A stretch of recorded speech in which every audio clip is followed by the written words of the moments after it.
উপরে কেউ আঘাত করবে না। ধনীরা সুন্দর করে ঘরের দরজা খুলে ঘুমাবে, চোরেরা একটা সম্পদের দিকে তাকানোর সাহস পাবে না, কারণ প্রতিটা মানুষের দিলের ভিতরে থাকবে আল্লাহর ভয়। সেই ভয়টা হবে তখন কোরআনের বিধান ওই সমাজে কায়েম হবে যখন। পাগলার ভাইয়ের একটু অন্তর থেকে বলুন তো, কোরআনের সমাজ গঠন করে সুন্দর একটি সমাজ আমরা গঠন যদি করতে চাই, অন্তর খুলে বলুন তো কোরআনের দরকার আছে? যারা কথা বলেন নাই তারা কি কোরআন বিরোধী? একটু আওয়াজ করে বলুন, কোরআনের সমাজ গঠন করার জন্য, ইসলামী হুকুমত প্রতিষ্ঠিত করার জন্য, আমার মায়ের অধিকার প্রতিষ্ঠিত করার জন্য অন্তর থেকে বলুন তা আল্লাহর কোরআনের দরকার আছে না নাই? একটু জোরে বলুন, আছে না নাই? সেই জন্য এই আয়াতটা বেছে নিয়েছি। কি আছে এই আয়াতের ভিতরে? এই একটা আয়াতকে যদি আমরা বাস্তব জীবনে প্রয়োগ করতে পারি, এ দেশটা সোনার দেশে পরিণত হয়ে যাবে। সুবহানাল্লাহ, জোরে বলেন। আল্লাহ বলেন, কুনতুম খায়রা উম্মাতিন উখরিজাত লিন-নাস। মানুষের মধ্যে, বুঝবেন, মানুষের মধ্যে উত্তম মানুষ তো হবে তারা, দলের মধ্যে উত্তম দল তো করবে তারা যারা জীবন চলার পথ পরিক্রমায় দুইটা কাজ করবে। তা'মুরুনা বিল মা'রুফ, সৎ কাজের আদেশ দিবে, ওয়া তানহাউনা আনিল মুনকার, অসৎ কাজ থেকে মানুষকে বিরত রাখবে, ওয়া তু'মিনুনা বিল্লাহ, যতদিন বাঁচবে তারা ঈমান রাখবে, বিশ্বাস রাখবে আল্লাহর প্রতি। তার মানে হলো আল্লাহর আইন, সৎ লোকের শাসন, শোষণমুক্ত সমাজ। তিনটা কাজ যদি আমরা করতে চাই, এক নম্বর কাজ হচ্ছে সৎ কাজের আদেশ দেওয়া লাগবে। সৎ কাজের আদেশ আপনি যখনই দিবেন, অসৎ চরিত্রের অধিকারী যারা, অসৎ কাজ করে যারা, এক কথায় খারাপ কাজ করে যারা, 100% ভালো মানুষের এই কথাগুলো তারা শুনবে কিন্তু মানবে না, যেমন মানে নাই আবু জাহেল। একটু অন্তর থেকে কথা বলেন, ঠিক না ভাইয়েরা? যদি তারা সৎ কাজের আদেশের কথাটা মানত, তাহলে 100টা মেয়ের সাথে ধর্ষণ করে, 100টা মেয়ের সতীত্বটা হরণ করে মিষ্টি বিতরণ করতে তারা পারত না। কথা বলেন, ঠিক না ভাইয়েরা? কিন্তু আল্লাহর আইন, সৎ লোকের শাসন, তাই না তো তারাই তো চায় না। যারা সন্ত্রাসের রাজত্ব করে, আল্লাহর আইন, সৎ লোকের শাসন, শোষণমুক্ত সমাজ তো চায় না তারা। যারা 100টা মেয়ের সাথে ধর্ষণ করতে পারে, চুরি করতে পারে, ডাকাতি করতে পারে, রাহাজানি করতে পারে। কারণ হলো, আমি একটা কথা বিশ্বাস করি, বাংলাদেশের পার্লামেন্টে যদি আইন পাশ হয়, জেনা করলে শাস্তি হবে পাথর মেরে বিদায় করে দেওয়া। 100টা মেয়ের সাথে জেনা করার পরে মিষ্টি বিতরণ করেছে যারা, তাদেরকে যদি বাইতুল মোকাররমের সামনে নিয়ে এসে রাস্তার উপরে দাঁড় করে, বাইতুল মোকাররমের খতিব সহ, প্রধান বিচারপতি সহ, তাদের আইনটা যদি বাস্তবায়ন করার মধ্য দিয়ে প্রিন্ট মিডিয়া, ইলেকট্রনিক মিডিয়া, সকল মিডিয়া কর্মীদেরকে একত্রিত করে যদি একজন ধর্ষকের বিচার বাংলার জমিনে পাথর মেরে বিদায় করে দেওয়া হতো, আল্লাহর কসম করে বলি, একদিনের মধ্যে বাংলাদেশ থেকে জেনা চিরদিনের জন্য বন্ধ হয়ে যাবে। কিন্তু এটা তো চাবে না তারা। যারা জেনা করা নিয়ে ব্যস্ত হয়ে থাকে, বউ হলো একজনের, আর একজন নিয়ে ব্যস্ত থাকে। কথা বলেন, ঠিক না ভাইয়েরা? ক্ষমতার জন্য তারা বউ দিয়ে পর্যন্ত রাজনীতি করেছে। নাউজুবিল্লাহ। সুস্থ মস্তিষ্কের অধিকারীরা কখনো এত বড় চরিত্রহীন হতে পারে না। 2 নাম্বার হলো, আমার এই দেশে বলেন তো চোর আছে না নাই? ইদানিং গরু চোরের সংখ্যা বেশি হয়ে গেছে। আপনাদের এলাকাতে আছে কিনা আমি জানি না। গরু চোরদেরকে আমরা বিচার করি, পকেটমারদের বিচার করি, কিন্তু সচিবালয়ে যারা চাকরি করে, এই দেশের টাকাগুলো লুটপাট করে বিদেশে বাড়ি বানাইছে একটা স্বাক্ষর দিয়ে, একটা চোরকে যদি বাইতুল মোকাররমের সামনে দাঁড় করিয়ে যদি হাত কেটে দেওয়া হতো, আল্লাহর কসম করে বলি, পকেটমার, গরু চোর, ধান চোর, গম চোর, রাস্তার পিস চোর, একটা চোর আর চুরি করার সাহস পেত না। আওয়াজ করে বলেন, কথা ঠিক কিনা? চোর মুক্ত, সন্ত্রাস মুক্ত, জঙ্গিবাদ মুক্ত, মাদক মুক্ত, দুর্নীতি মুক্ত, রাহাজানি মুক্ত একটি আমরা যদি সমাজ গঠন করতে চাই, আইনের পাশাপাশি অন্তর থেকে বলুন, আল্লাহর এই কোরআনের দরকার আছে না নাই? একটা কোরআন শরীফ দাও রে ভাই, এই যুব কমিটির লোকেরা, একটা কোরআন শরীফ মঞ্চে দাও। সেই কোরআনের আমি আপনাদের সামনে যে আয়াতটা তেলাওয়াত করে সেখান থেকে আমি কথা শোনাবো। সবাই একটু বলে ইনশাআল্লাহ। হয় নাই? আরেকটু জোরে বলেন ইনশাআল্লাহ। আজকে শীত খুব বেশি নাকি? তাহলে আওয়াজ এইরকম পাগলাদের মতো মনে হইতেছে আর কি। ভালো মানুষের মতো আওয়াজ দেন। একটু আল্লাহু আকবার জোরে বলেন, একটু মারহাবা জোরে বলেন, সুবহানাল্লাহ জোরে বলেন। আজকে যেই সময় মাহফিলে বক্তব্য রাখছি, সেই সময় ফিলিস্তিনের গাজার মুসলমানদের পাশে দাঁড়ানোর কেউ নাই।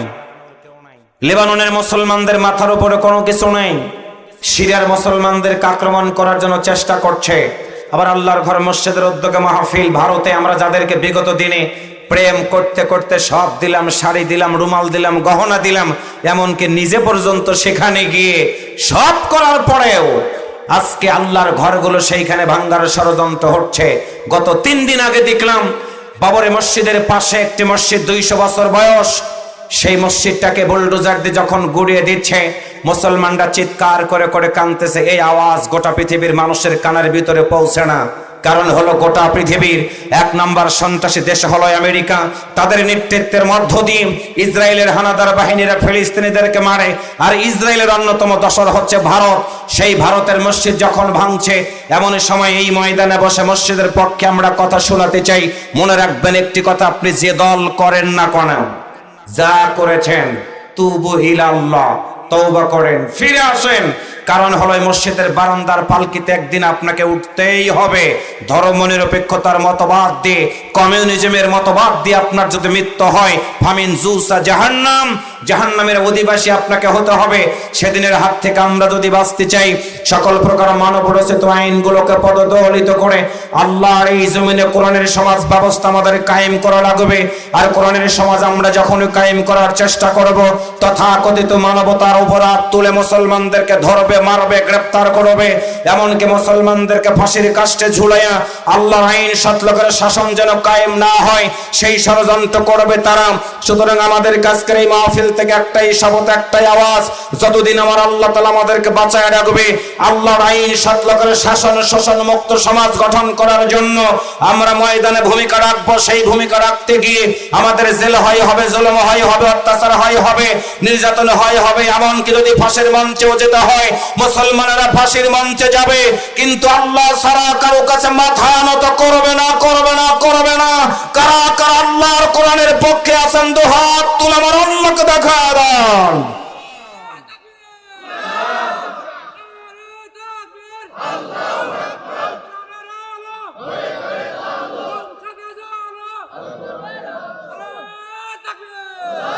হাত নামান। তাহলে বলুন তো, আল্লাহর আইন যদি এই সমাজে প্রতিষ্ঠিত হয়ে যায়, শান্তি আসবে।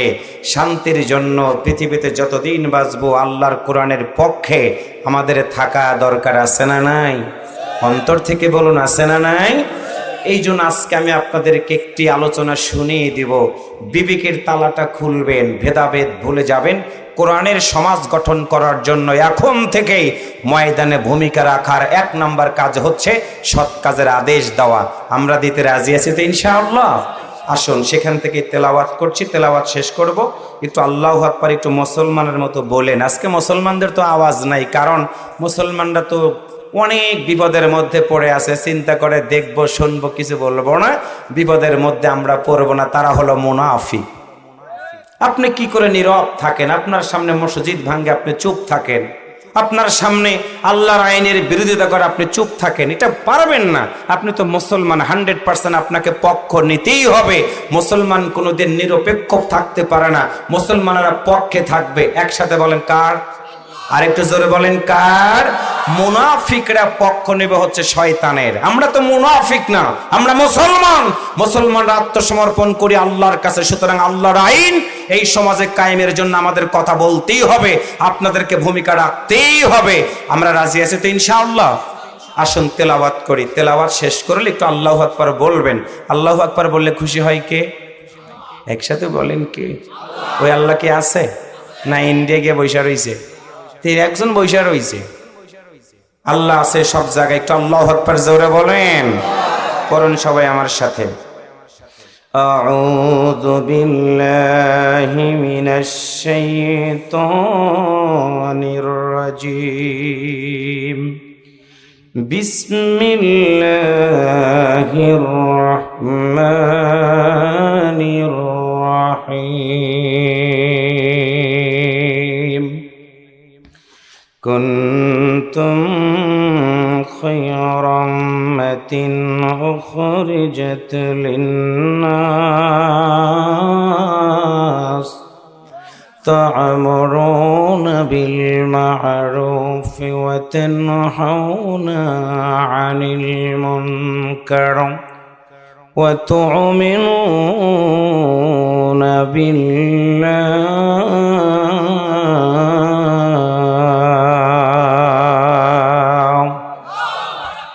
সম্মানিত দিনী ভাই সব, বিশ্বনবী সাল্লাল্লাহু আলাইহি ওয়াসাল্লামের মাদানী জিন্দেগিতে সূরাটি নাজিল হয়।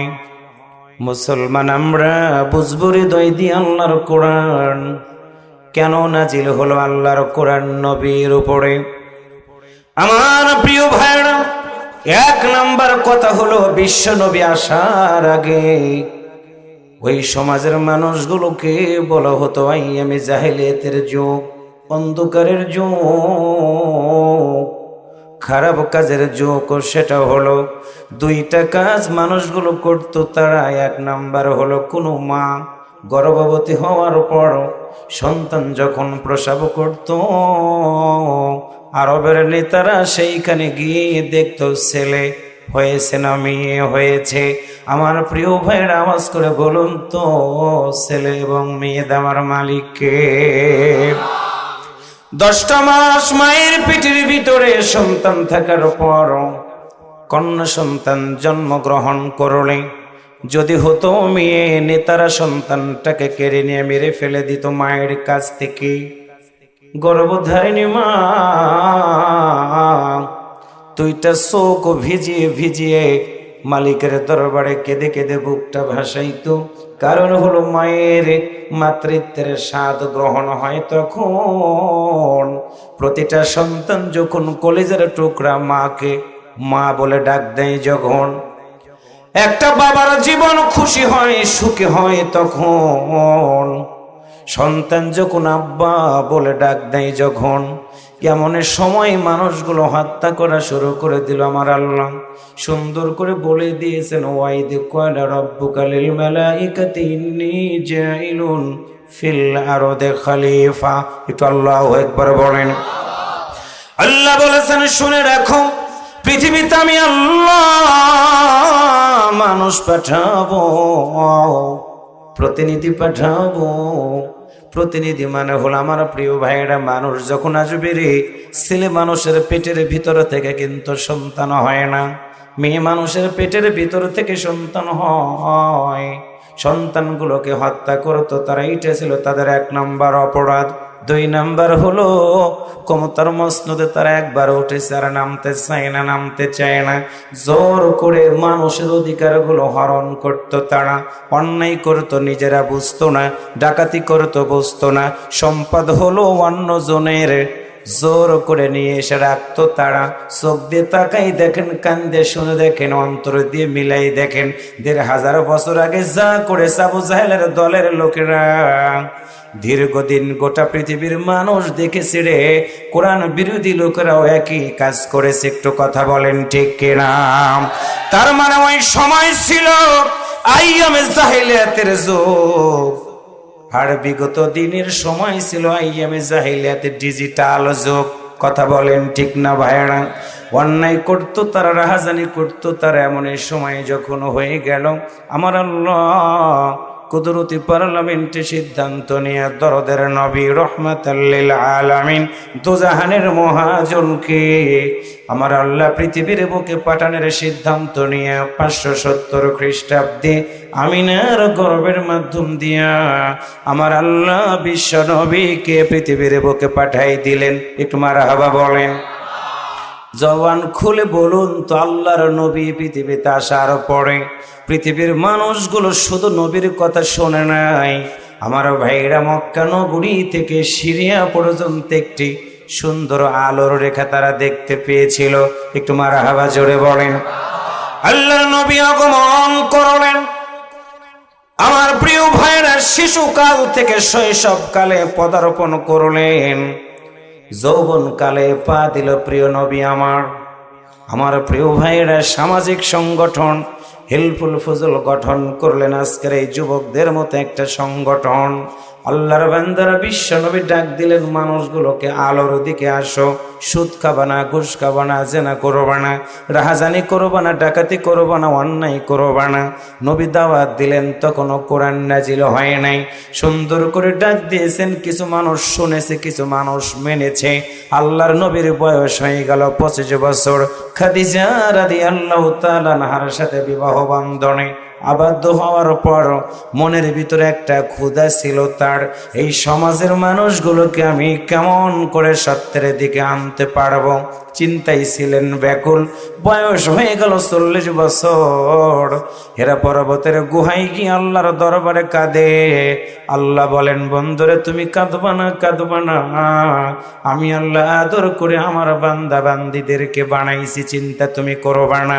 আমার এই বান্দা বান্দিগুলোকে হেদায়েতের পথ দেখানোর জন্য আমি তো সে আল্লাহ, যে আল্লাহ অতীতের নবীদেরকে তওরাত দিয়েছি, জবর দিয়েছি, ইনজিল দিয়েছি, যত নবী পাঠাইছি রে বন্ধু শুনে রাখো, সৃষ্টি করেছে আমি আল্লাহ তোমাকে সবার আগে।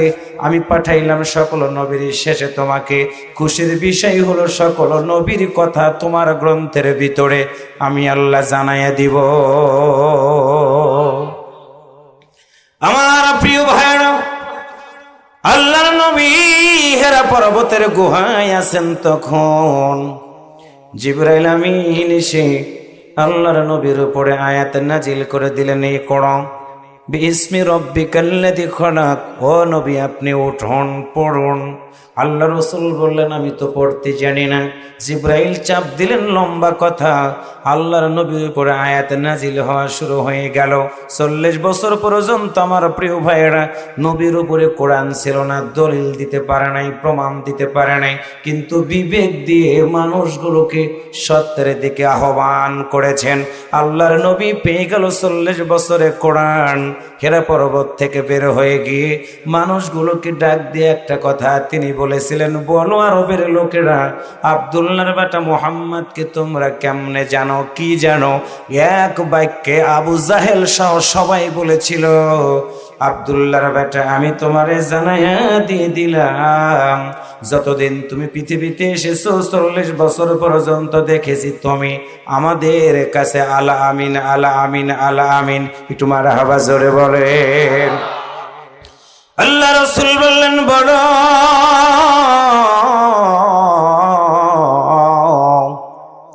কি হিসাবে আমারে জানো? আরবের লোকেরা বলল, তুমি তো সাদিক, কোনোদিন মিথ্যা কথা বলো নাই, তুমি তো সত্যবাদী, তুমি তো আমানতদার, তোমার কথা আমরা দীর্ঘদিন শুনেছি, তুমি যুবকদেরকে সত্যের দিকে ডেকেছ। আল্লাহর নবী বললেন, শুনে রাখো, আমি আব্দুল্লাহর বেটা মুহাম্মদ তোমাদেরকে আজকে নতুন একটা কথা শুনাই দিব। লোকেরা বলল, বলো।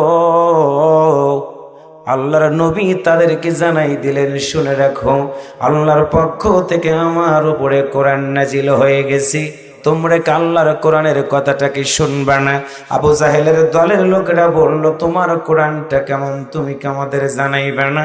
আল্লাহ রাসূল বললেন, হুদাল লিন্নাস। মারহাবা জোরে বলেন। আমার আল্লাহ যেই কোরআন নাজিল করে দিয়েছে সেই কোরআনটা হলো মানুষের জন্য হিদায়াত। আবু জাহেল রেগে গিয়ে বলল, আমি জানি মানুষের জন্য যদি কোরআনটা হেদায়েত হয়, আজকে থেকে তোমার কোরআন মানলে আমার নেতাগিরি চলবে না, মাস্তানি চলবে না, ডাকাতি চলবে না, অন্যায় করা চলবে না। সুতরাং আব্দুল্লাহর বেটা, কেমনে পারলা তুমি 40 বছর পর্যন্ত আমাদের বাপ দাদারা ধর্ম মেনে নিয়েছিলা, তুমি 40 বছর বয়স হয়ে গেল, তোমার বাপ দাদারা ধর্মকে চুনকালি লাগায়া লাগায়া কোরআনের কথা বলে কেন তুমি আমাদেরকে বিপদগামী করার চেষ্টা করতেছ? বুঝতে পেরেছি আব্দুল্লাহর বেটা, তোমার মাথা মনে হয় খারাপ হয়ে গেছে। আমার ভাইরা, যদি হন মুসলমান, অন্তর খুলে বলুন তো, কোরআনের কথা বলার কারণে নবীকে পাগল বলে গালি দেওয়া হলো। সত্য কথা বলেন, আল্লাহর নবী কি একটা মিনিটের জন্য কি কখনো পাগল ছিলেন? আর একটু জোরে বলেন। আল্লাহর নবী পাগল ছিলেন না। পাগল বলা হলো শুধুমাত্র কোরআনের কারণে। বললেন, বলো তো তোমার কোরআনটা মানলে কি হবে, কেন এসেছে? আল্লাহ রাসূল বললেন, হুদাল লিল মুত্তাকিন, আল্লাহ তাআলা তাদেরকে মুত্তাকির খাতায় নামটা লেখাই দিয়ে দিবে। এক বাক্যে তারা বলল, বুঝতে পেরেছি শুধু তোমার মাথায় খারাপ হয় নাই, চরিত্রটাও মনে হয় তোমার নষ্ট হয়ে গেছে। অন্তর খুলে বলো মুসলমান, আল্লাহর নবীর চরিত্র কি খারাপ ছিল? তার মানে হলো 40 বছর পর্যন্ত আল্লাহর নবীকে তারাই বলেছে সাদিক, তারাই বলেছে আমিন। ওই একই ব্যক্তিকে কোরআনের দাওয়াত দেওয়ার কারণে পাগল বলল, চরিত্রহীন বলে গালি দিল।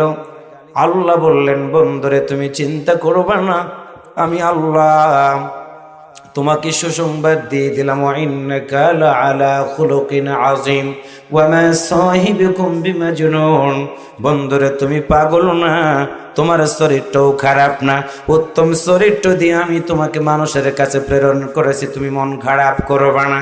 পাগলারও ভাইয়েরা বুঝবেন ভালো করে, সোজা পথে কেউ চলতেছে অসুবিধা নাই, হঠাৎ যদি বাধা দেওয়া হয় ওই মানুষটার মনের ভিতরে কিন্তু প্রশ্ন দাঁড়ায় যাবে। 40 বছর কোনোদিন কোরআনের দাওয়াত দেয় নাই, কোরআনের দাওয়াত দেওয়ার কারণে আল্লাহর নবীকে পাগল বলে গালি দিল।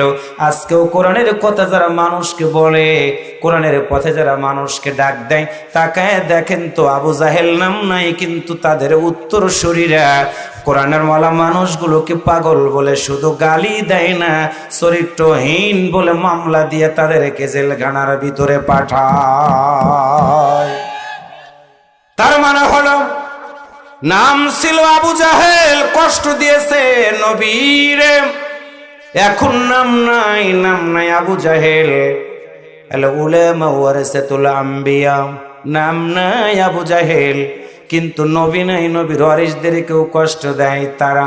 এবার একটু সান্ত্বনা নেন, নবী দাওয়াত দিলেন কোরআনের, তারা মানলো কি মানলো না সেই দায়িত্ব আল্লাহ নবীরে দেয় নাই।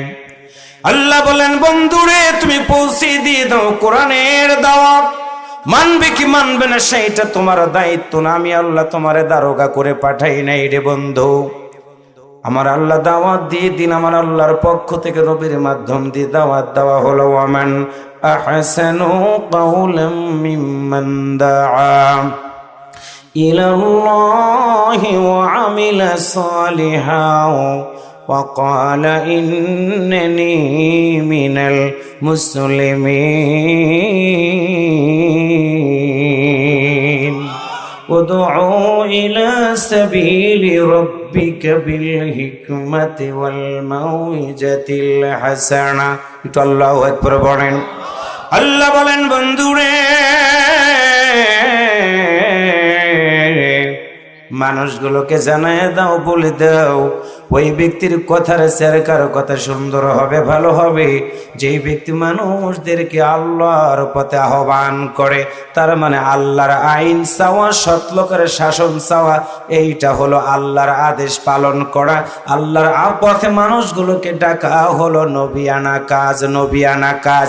আর আল্লাহর আইনের বিপক্ষে অবস্থান নেওয়া হলো শয়তানের কাজ, তার মানে হলো আবু জাহেলের কাজ। আবু জাহেল জান্নাতে যাবে, কোনো দলিল নাই, দলিল নাই। আবু জাহেল 100% জাহান্নামের ভিতরে যাবে। আল্লাহর নবী জান্নাতি, আল্লাহর নবীর দল যারা করে তারাও হলো জান্নাতি। তাহলে আপনাকে বুঝতে হবে আবু জাহেলের দলে থাকবেন না, নবীর দলে থাকবেন। এইটা বোঝানোর জন্য আজকের মাহফিল আমি আপনাদেরকে জানাই দিতে চাই, কুনতুম খায়রা উম্মাতিন উখরিজাত লিন-নাস। আল্লাহু আকবার। আল্লাহ বলেন, বন্ধুরে বলে দাও অনেক মানুষ থাকবে, অনেক দল থাকবে। আল্লাহ বলেন, বন্ধুরে বলে দাও অনেক মানুষের মধ্যে উত্তম মানুষ থাকবে তারা, অনেক দলের মধ্যে উত্তম দল করবে তারা। তারা কারা? আল্লাহ বলেন তাদের 1 নাম্বার গুণ হলো তা'মুরুনা বিল মা'রুফ, সৎ কাজের আদেশ দিবে। এবার একটু বলেন তো, যাত্রা লাগানোর দল এই দেশে আছে না নাই? আওয়াজ করে বলেন, আছে না নাই? জুয়া খেলার দল আছে না নাই? মদ খাওয়ার দল আছে না নাই? আল্লাহর জমিনে আল্লাহর দ্বীন কায়েম হোক, এই লোক করা এই দলের লোক আছে না নাই? এবার আপনার কাছে আমার প্রশ্ন আমি বলে দিলাম, একজন ডাকতেছে আল্লাহর আইন, সৎ লোকের শাসন, শোষণ মুক্ত সমাজ। তারা কারা? মসজিদের মুয়াজ্জিন যখন ডাক দিয়ে বলে হাইয়া আলাস সালাহ, হাইয়া আলাস সালাহ,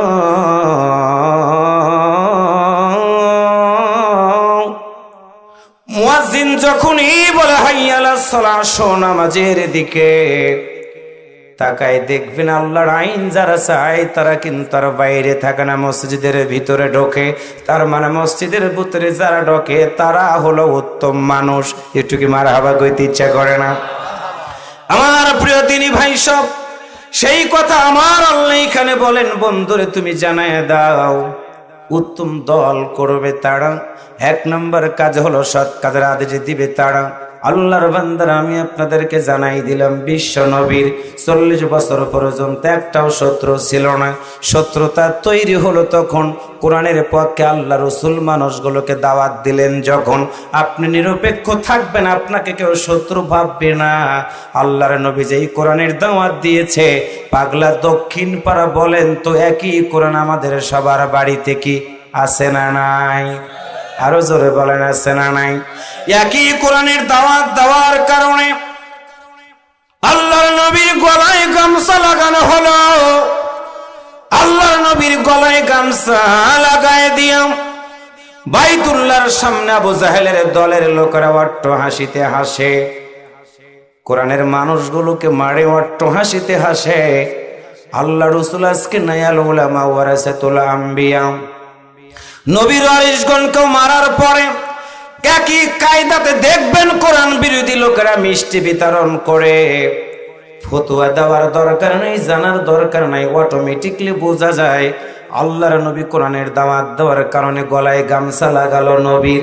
একই দাওয়াত দেওয়ার কারণে গলাতে ফাঁসির জলি ঝুলাই দিল। তার মানে হলো নবীর গলায় লাগালো গামছা আর নবীর দলের লোকদের গলায় লাগাই দিল ফাঁসির দড়ি। তার মানে হলো কোরআনের দাওয়াত দিতে গিয়ে সেই কথাটা বুঝতে হবে, কাটাহেরি ক্ষান্ত কেন কমল তুলিতে, দুঃখ বিনা সুখ লাভ হয় কি মহিতে। তুমি তো মুসলমান, আর মুসলমানরা কোনোদিন নিরপেক্ষতা থাকতে পারে না। মুসলমানরা 100% দল করবে একটা। আওয়াজ করে বলুন তো সেই দলটার নামটা কি? আমার প্রিয় দিনী ভাই সব, আল্লাহর নবীর গলায় গামছা লাগানো হলো। কিতাবের ভিতরে পড়লাম দুই পাশ থেকে টান দিয়েছে নবীর গলার দমটা মনে হয় বন্ধ হয়ে যাবে। আল্লাহর নবী দাঁড়ায় আছেন, প্রস্তাব দেওয়া হলো, আব্দুল্লাহর বেটা তুমি কোরআনের দিকে মানুষগুলোকে ডাক দিতে পারবা না, কোরআনের কথা বলতে পারবা না। আব্দুল্লাহর বেটা বলো, বিনিময়ে যা চাও সব তোমারে দিয়ে দিব, দিয়ে দিব। সুন্দরী নারী চাও তাও দিব, অর্থ সম্পদ চাও তাও দিব, কিন্তু তুমি কোরআনের দিকে মানুষগুলোকে ডাকতে পারবা না। আল্লাহর নবীর কাছে প্রস্তাব দেওয়া হলো। আল্লাহর নবী সেইটা না মানার কারণে আল্লাহর নবীর মতো মহামানবকে 3টা বছর শিয়াবে আবি তালেবে জেলখানার ভিতরে বন্দী করে রাখা হলো। আল্লাহর বান্দারা হৃদয় দিয়ে বুঝবেন, আল্লাহর নবী যে দাওয়াত দেওয়ার কারণে 3টা বছর জেলখানায় বন্দী করে রাখা হলো। খাবার দেওয়া হলো না, পানি দেওয়া হলো না। আল্লাহর নবী জেলখানার ভিতরে প্রচন্ড কষ্টের ভিতরে জীবন চালাইতেছে। তার চাচা আবু তালেব আল্লাহর নবীকে জড়িয়ে ধরে বলে, ভাতিজা বলো বলো, বয়স আমার হয়ে গেছে রে, খাবার দেওয়া তারা বন্ধ করে দিয়েছে, তুমি কি একটু খাবারের জন্য ব্যবস্থা করবে না? আল্লাহর নবী সাহাবীদেরকে ডাক দিয়ে বললেন, তোমরা কোথায় আছো, দেখে তো খাবারের কোনো ব্যবস্থাটা করতে পারো কিনা। আল্লাহ নবীর সামনে সাহাবীরা দাঁড়ায় চোখের পানি ছিড়িয়ে দিয়ে বললেন, ইয়া রাসূলুল্লাহ,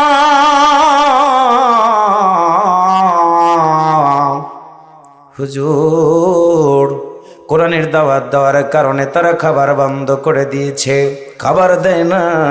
আল্লাহ রাসূল বললেন, দেখো তো খাবার যদি না দেয় গাছের পাতা একটু পাও কিনা, তোমরা কি একটু আনবা না?